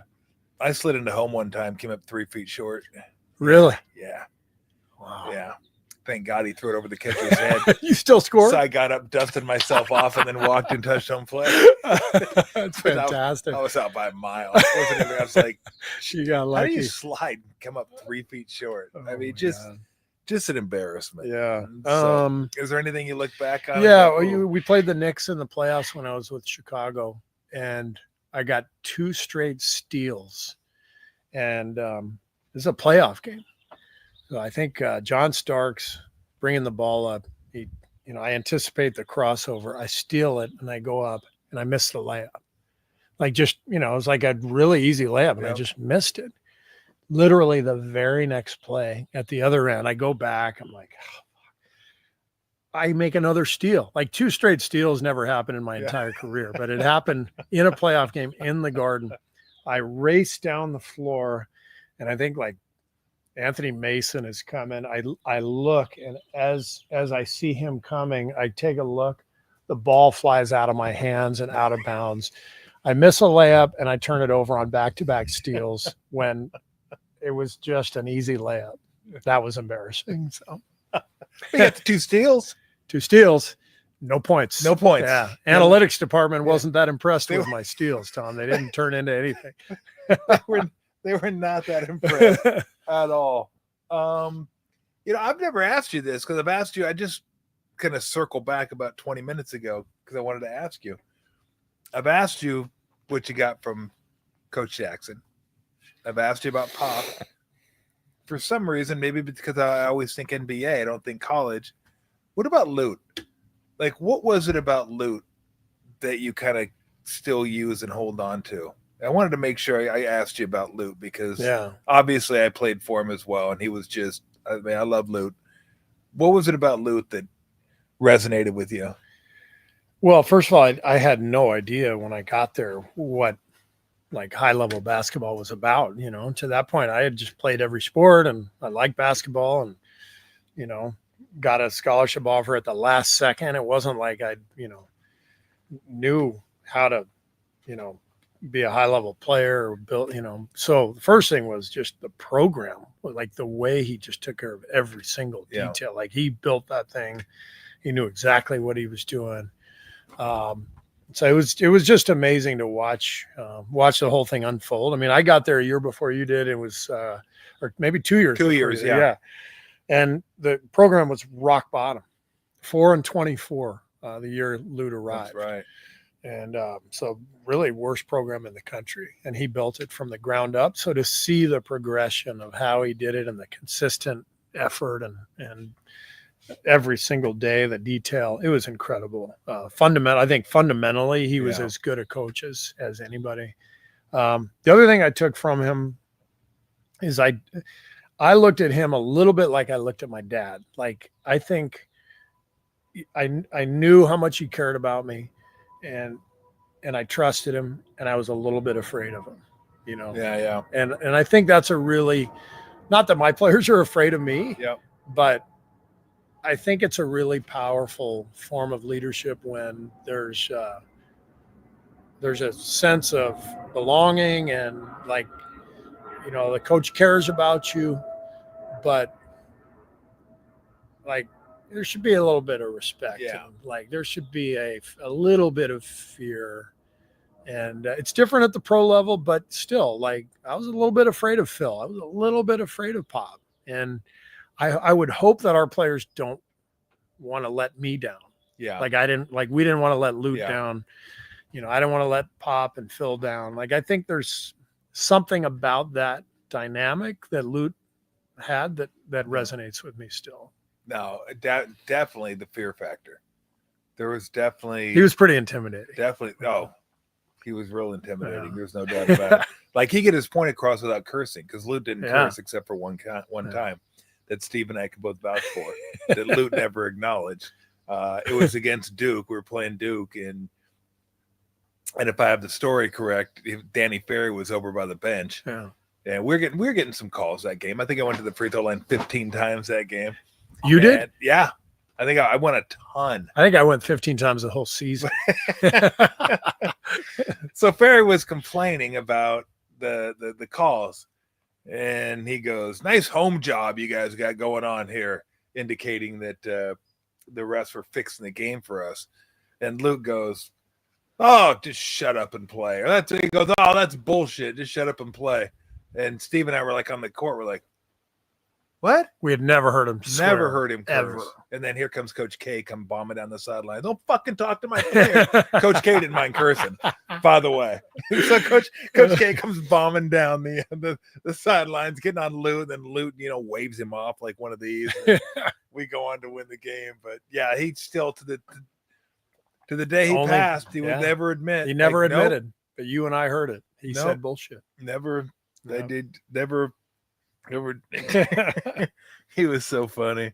At some point, we'll have to tell the jerk off story, because that's a pretty funny one too, involving Lute. Okay, I've asked this of a number of guests that have come on. What was the one meal your mom made that you couldn't wait to get to the dinner table for? She made a baked chicken that she'd put it in a big pan. I got 3 siblings, so my mom had to cook a lot of food. Yep. And you'd bake a chicken in a big pan, like that big, with potatoes, carrots, celery, soy sauce, and sherry. Okay. And bake for, sherry? Hour and a half. The Journey song? Oh, sherry. Similar but different. Oh, okay. Yeah. Thank you. The flavor of something about the soy sauce and the sherry. And when I became a father and, started having to cook and make meal, I made that dish for my kids growing up a lot. And it was something about the way the flavors went into the potatoes and the carrots. Oh, incredible. Incredible. Yeah, it's my mom's favorite dish. Yeah. Okay. What about you? What is the one thing? Probably tacos. Tacos. I don't know if it's Tuesdays, but the thing about the tacos wasn't so much the tacos themselves, because there wasn't anything special about the tacos. It was ground round, and she'd fry it up and fry the tortillas, and they would have cheese, lettuce, salsa. So it was pretty standard, but she would do it every time all my buddies came over. So it reminds me of my buddies coming over and hanging out, and we'd play cards and eat tacos and this. And then after I went to play in the NBA, they would come over because I got my parents a satellite dish, one of those big fucking honking ones. Yeah. It was in the backyard. It's like NASA in the backyard. This thing was huge, right? Old days. It's like turning. Right. I mean, it was amazing. You can watch the highlight in China on that thing. It didn't matter if it was on TV. You can watch it. So they would watch when I was playing in Orlando.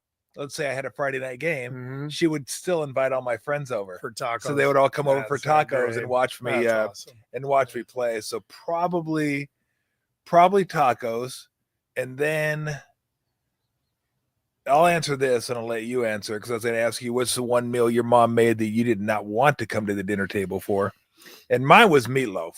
Yeah, like I couldn't stand meatloaf when I was younger. I love it now. Meatloaf's great now, but back then, meatloaf was. I didn't like meatloaf, and she always used to, I don't know why, but lima beans would come with the meatloaf, and I hated lima beans, and they made me eat them until my grandma back in Alabama, we went to visit her, and I would choke on them.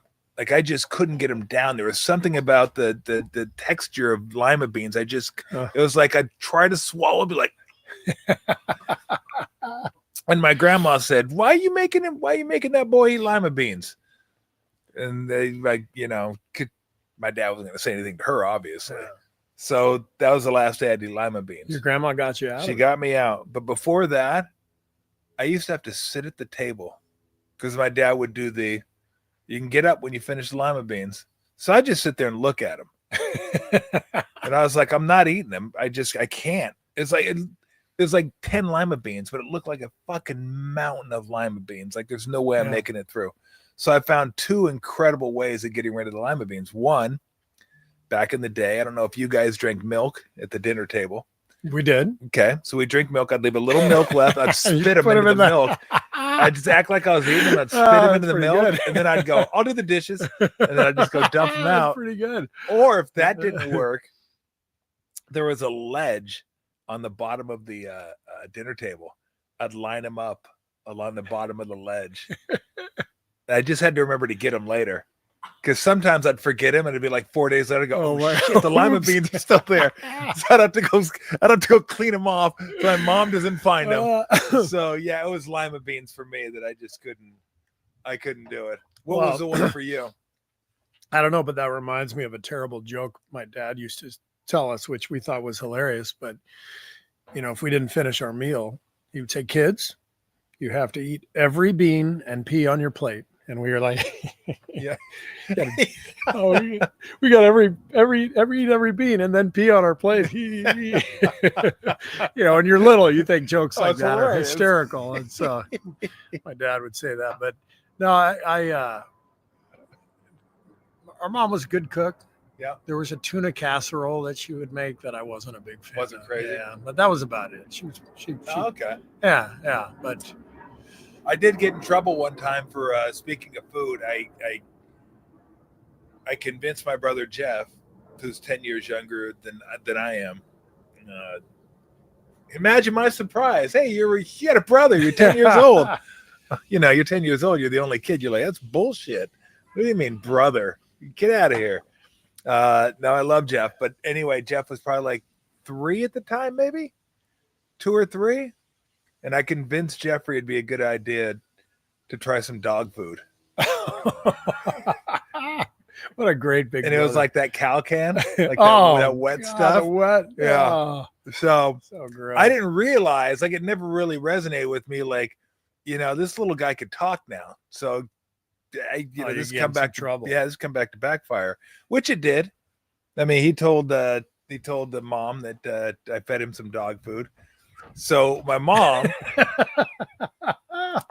did what she should have done, which I'm all for. Smacked you. No, didn't smack me. She made me eat dog food. I'm all for frontier justice. Like, look, eye for an eye. Yeah. So she goes, okay, all right, you're going to eat dog food.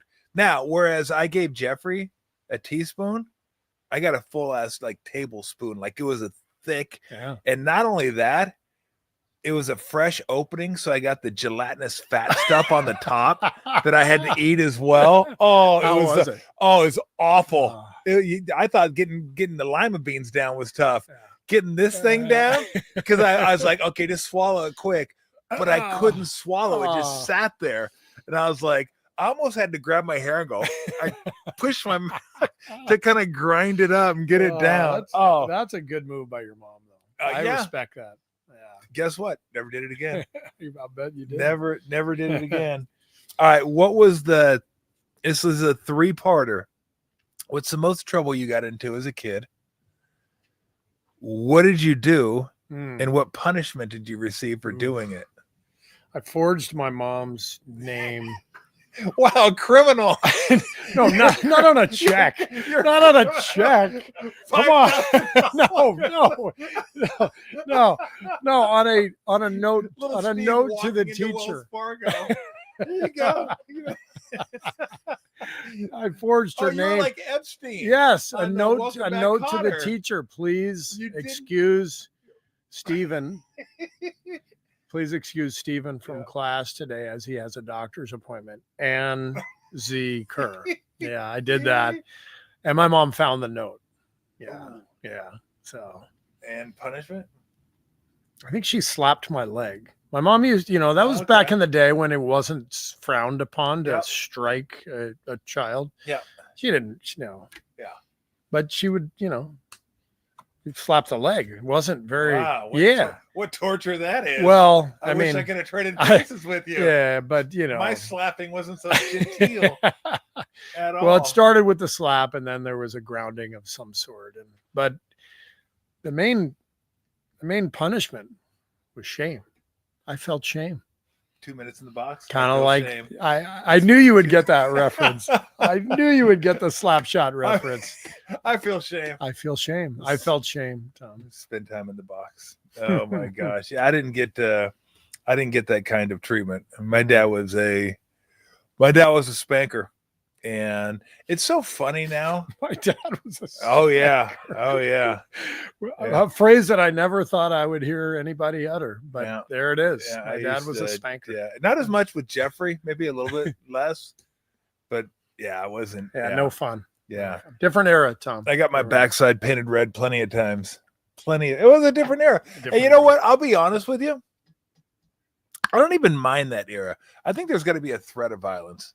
You don't have to go to violence, but I think there's got to be at least a little. Threat. It's got to be a threat. Because if you don't threaten, they're just like, fuck you. What are you going to do? You're not going to hit me.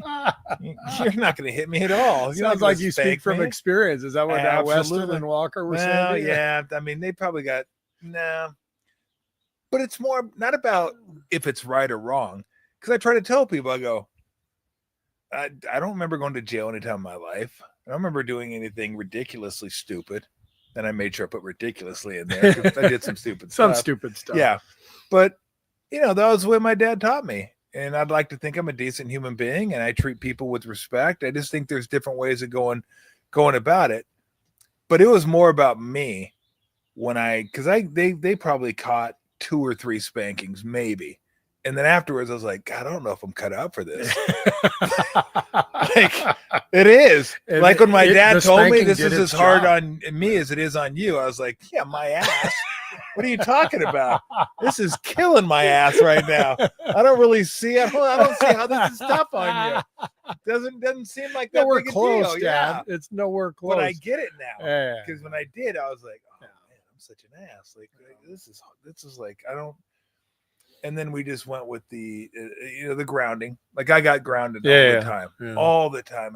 I got in so much trouble when I was younger, but even that. I mean, look, let's be honest. We're a much softer society now, aren't we? Yeah. I mean, we just are. I mean, we treat kids differently. We got to make sure everybody's coddled and we don't hurt too many feelings. And I don't know how you feel about this, but if you coached youth sports, right? And the mantra in youth sports was always, make sure they want to come back tomorrow. Make sure they're having a good time. And they almost fucking got me on that. And then I thought, Well, how about fuck that? How about they learn something out here? And how about we try to teach them how to win? And how about they'll have a better time if they understand the game more and they actually win instead of saying, hey, Jimmy, you're picking daisies. You're doing a great fucking job. How about get your head out of your fucking ass and fucking pay attention to what we're doing over here? This is why I love this guy. This is why I love Tom Tolbert. And maybe you'll learn a little something. Like, it's like, really? Oh, he's just having fun. Like, I'm not your fucking babysitting service, okay? If you want to play youth sports, play them. Don't you, right? How do you feel about that? No, I'm with you. I'm with you. So my older two were total jocks. Matthew, my third, comes around. He's 5, 6 years old. He sees his siblings playing, and he's like, I want to play soccer, Dad. It's like, great. And we knew, like, he hadn't been into sport. He wasn't shooting the ball on the little Tykes hoop. He was drawing pictures, and like, really? You sure you want to play soccer? He's like, yeah. So take him to soccer practice. He's really excited because he gets the uniform. He gets the uniform. He has practice. He comes home. I'm like, how's practice? He's like, oh, it's okay. And like, all right, when's the first game? Saturday. Like, all right, take him to the game Saturday. It's one of those like 30-yard soccer fields with the small goals. Kids run up and down twice. I look over. Matthew's lying on the ground picking a daisy. I go, what's going on? Sorry, Matthew. And unlike you, I didn't say, what are you going to fucking pick a daisy there, kid? I didn't say that. I said, what's going on, Matthew? He goes, I don't really like soccer. Can I have a Gatorade? Yeah. I said, okay. I get a Gatorade, come out, hand him the Gatorade, take him home. I go, you don't really want to play soccer, do you? He goes, nope. That was it. That was the last time he ever played sports. That's all you need. Honesty, Tom. Honesty. Honesty. You started with honesty, talking about you and talking to the team and Steph and all that. Circle back. You end it with honesty. Circle back. It's a big if everyone is honest with each other. If everyone's honest. Yeah. It's an easier world to live in. But you realize, look, I don't need soccer to act as a babysitter for my son Matthew. No. Right. And then some parents do. They're like, well, you'll take care of him for 2 hours. I'm like, well, I got kids out here that actually want to learn how to play. And I'd like to teach them how to play. That's right. This isn't a fucking gardening class, okay? We're trying to work on baseball here. I mean, Jesus. I mean, you want some fucking Scott's turf builder? Fucking go home, kid. I'll get you some of that. I'll get you a 10-pound bag over at the nursery, and you'll be good to go. But that's okay. Like if kids don't want to play, they shouldn't. Exactly. Find something you love to do. Find something that excites you. Like sports always excited me. Me too. You too. I mean, so you go to practice, you can't wait. Like I remember baseball. I couldn't wait to put on my stirrups. I couldn't wait to put on my baseball gear. I couldn't wait to put on my sleeves and my hat and then, wear my shoes, got my cleats ready to go for practice. Like I was so pumped to get out there and work on sliding, work on fielding, work on this. That's not for everybody. And that's okay. Just don't have kids be out there that are, and don't have parents that have too high of expectations of their kids, and don't have parents who are trying to get a scholarship for their kids who are never going to get a scholarship. Like, I don't care if fucking 90% of the kids on earth died. Your kid's not getting a scholarship. Okay. They would just cut the sports down. They would say, look, you're not good enough. We're not giving you a scholarship. Go away. That's true. So don't try. So it's just like I just want parents to be realistic. Which leads to, I think, another part of this conversation, which is you talked about baseball. Yep. I loved baseball. You love baseball. I played Pop Warner. You did play Pop Warner. I played soccer. We ended up playing basketball. Played soccer? 1 year. Oh, wow, I never played soccer. Yeah, 1 year. But you just, back then you played whatever was in season, and that was it, and you moved on to the next thing. I think it's something that is really missing from modern parenting, childhood, sports. Kids are all specializing, and they're using the exact same muscles all year long, and they're exact same part of their brain, and they're not meeting different coaches and learning different games. I think the best athletes are the ones who played multiple sports. Steph Curry, Mookie Betts, Yep. Tony Kukoc, Manu Ginobili, the soccer influence, Steve Nash, like the seeing different ways of LeBron played football. Yep. I think multiple sports is a huge benefit and nobody's doing it anymore. And it bums me out. It really does bum you out. It bums me out because I think parents and the coaches are also partly to blame. They're like, well, if you want to play football, then you can't play this sport because it overlaps with our sport. Right. And I think all the coaches are doing that because they think, if you're I got news for you, high school coach. If you're a baseball coach, the Yankees ain't fucking scouting you, okay? Okay? Just coach the sport, okay? And it's okay. They're not showing less of a commitment because they want to play basketball before baseball season.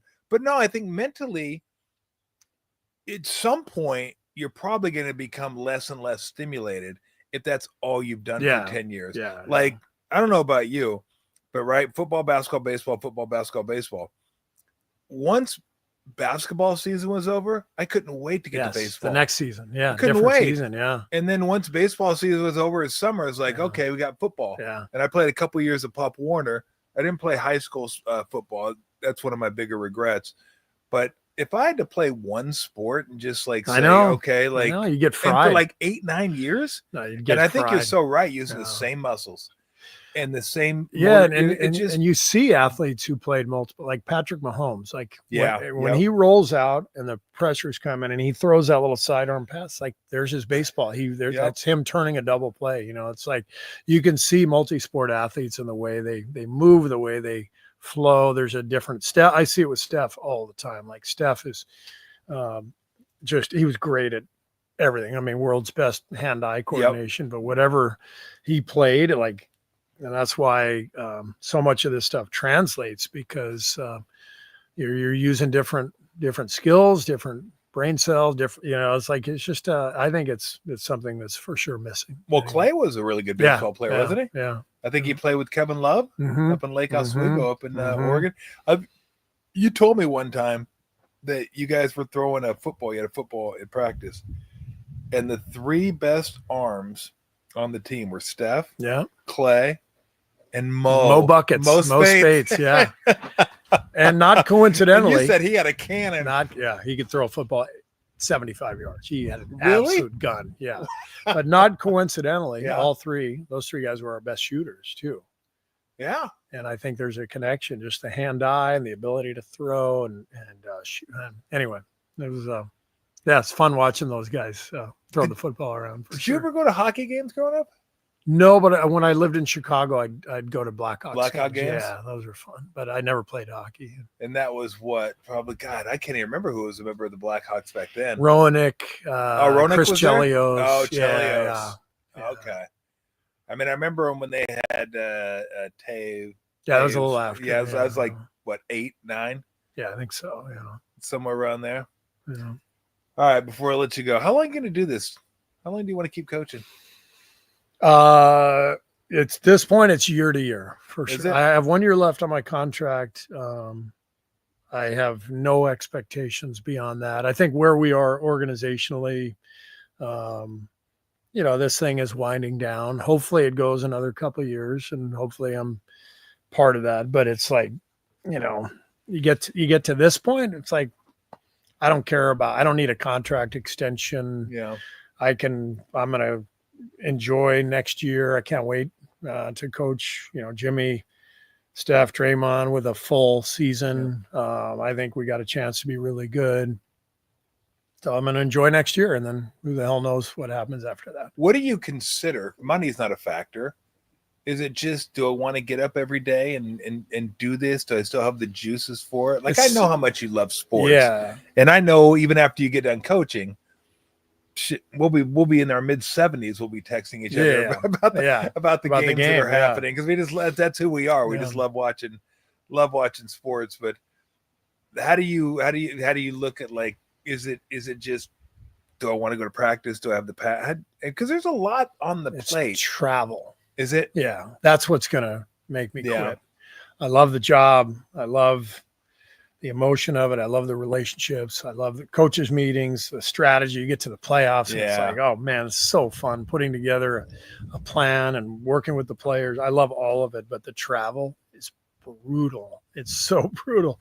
And there's just going to come a time where I'm like, I land, 3 a.m. from Memphis, and I'm going to be like, okay, I'm fucking done. That's it. Thanks for having me. Thanks for having me. Take care. All right, last one. I see you got an Augusta National shirt on, which, by the way, Steve got me an Augusta National hat.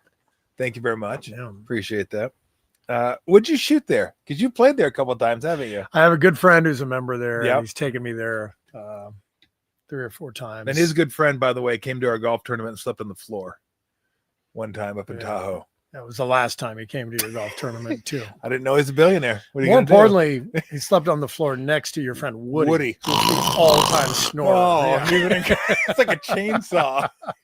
It's like a chainsaw. I'm pretty sure my friend Jeff, who's a member at Augusta, yep. pretty sure he's the only Augusta member who has ever slept on the floor next to Woody. Is that fair to say? That's fair to say. I don't think I have any Augusta members going to my golf tournaments in Tahoe.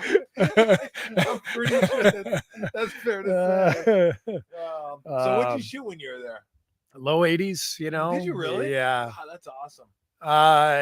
It didn't feel like it was that hard. Like I've always left feeling like I should have shot in the 70s, Yeah.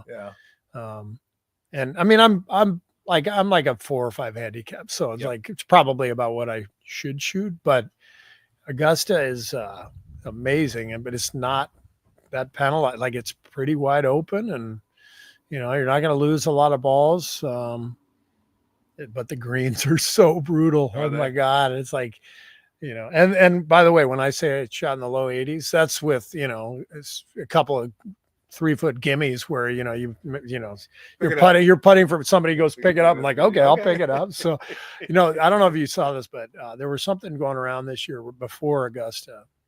Somebody put out on the internet, if you took a 10 handicap player and told him on every hole for 4 rounds, you could place the ball at the furthest spot on the green from the flag. Yeah. Could he win the Masters? Meaning, okay, your first hole. Okay. Your first shot. hole. Yeah, your first shot, you are just putting from the very farthest. My first thought was, hell yeah, you could win the Masters. Like, what? Yeah. And then when you go there and you think about it, no, not a 10 Really? No. Because there are so many 3-foot putts from above the hole that are going to turn into 20-foot putts from below the hole, because you just like the greens are like so hard. But it sounds crazy, but I don't think that person would win the Masters. I really don't. Wow. That's wild. Because there'd be some 5 putts. That's crazy. Yeah. I don't know. Somebody put it out there and it was a discussion, and yeah. Did you get to any of the par 5s in 2? Yes. 15. Okay. The one over the water. Yeah. Yeah. The last par 5. Yep. Yeah. Hit a 3-wood into the bunker on the right. Okay.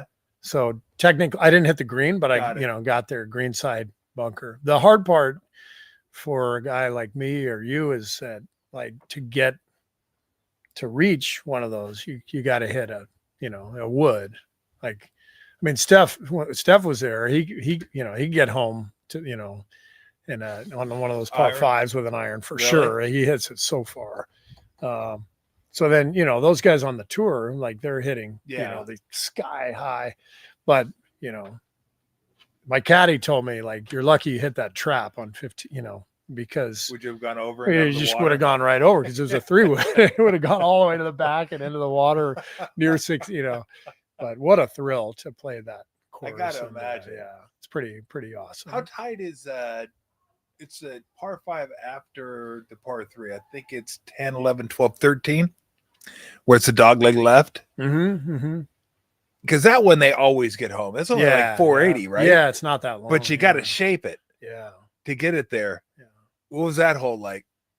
I didn't even think about getting home on that. No, I mean, I guess I thought about it, but it wasn't much of a possibility. But no, it's awesome. I mean, the whole thing is like you're playing these holes that you've watched, your whole Is it life. like you've gone back in time?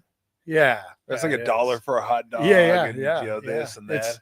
The tradition and the history and all that. And it's pretty special place. That's great. Sure.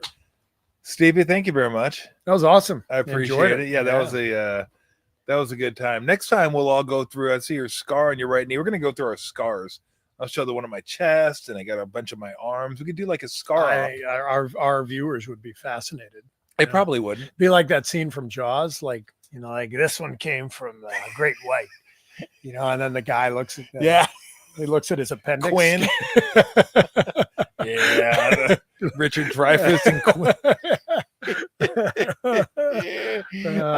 What a great movie! I haven't seen that in so long. Well, tell everybody I said hi. You too. I appreciate it. Thank you so much. Enjoyed it. All right, I'm taking this beer home too. Yeah, I think you should. Oh no, you drank it already. Well, I'll get you another one. Is that okay? That's fair. What do you think? I was gonna fucking leave it there? I did one of these. I was like looking around, going, "I'll just take his." You didn't want it. That's okay. I bought it for you anyway. Look, I know Steve loves his lagers, so there you go. Thank you, Ghost Town. Actually, fuck you. I had bought them anyway, so but I'm gonna buy more because I do enjoy Ghost Town Brewing. Thank you, Steve. Appreciate it. All right, thank you everybody for joining. We appreciate it, and we are out.